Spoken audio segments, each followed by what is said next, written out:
Eu sei que esse assunto já foi abordado em outras vezes, mas eu gostaria de comentar mais uma vez o problema do Ciro Gomes. Não seria uma boa opção como passo rumo ao socialismo? Ele não poderia ser o nosso Kerensky? Aí nós temos uma pergunta hipotética, abstrata.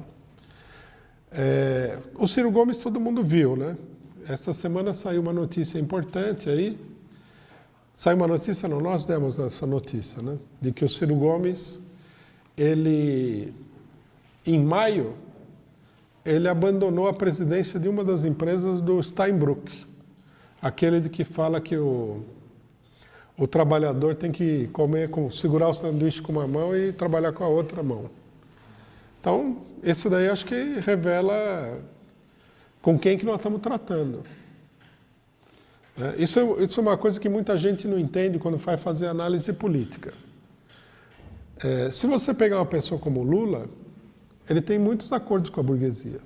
Isso ficou absolutamente óbvio nesse processo, empreiteiras, bancos, etc. e tal.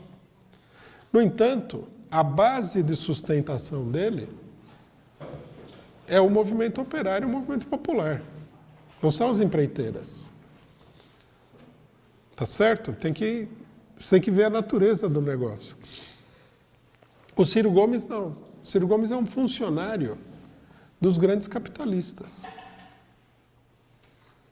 Por que um capitalista colocaria ele como presidente de uma empresa do seu grupo? Porque ele é uma pessoa de confiança. Você colocaria como presidente do seu banco, se você fosse um banqueiro, uma pessoa que você não tem absoluta confiança? Lógico que não.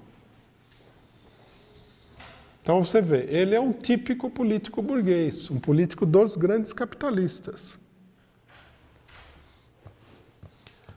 Agora, ele poderia chegar no poder e ser um governo tipo Kerensky? Poderia.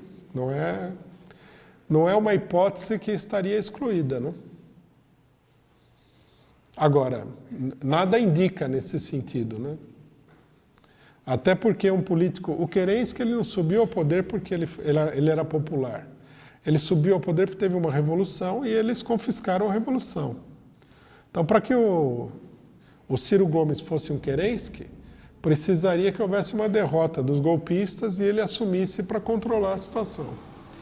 Vocês vão ouvir hoje à tarde, né, uma palestra sobre a Revolução Espanhola, e vocês vão notar na exposição que na Revolução Espanhola teve um cidadão que era o Kerensky da Revolução Espanhola, que era um dos chefes do Partido Socialista, o Largo Caballero. Esse daí foi o Kerensky da Revolução Espanhola. Ele subiu com base na onda revolucionária, então pegaram um elemento ele se aliou com a esquerda do Partido Socialista, esse pessoal subiu ao poder, e aí eles começaram um jogo no sentido de controlar a revolução. Quer dizer, ele subiu como resultado da radicalização, não porque ele fosse candidato, nada.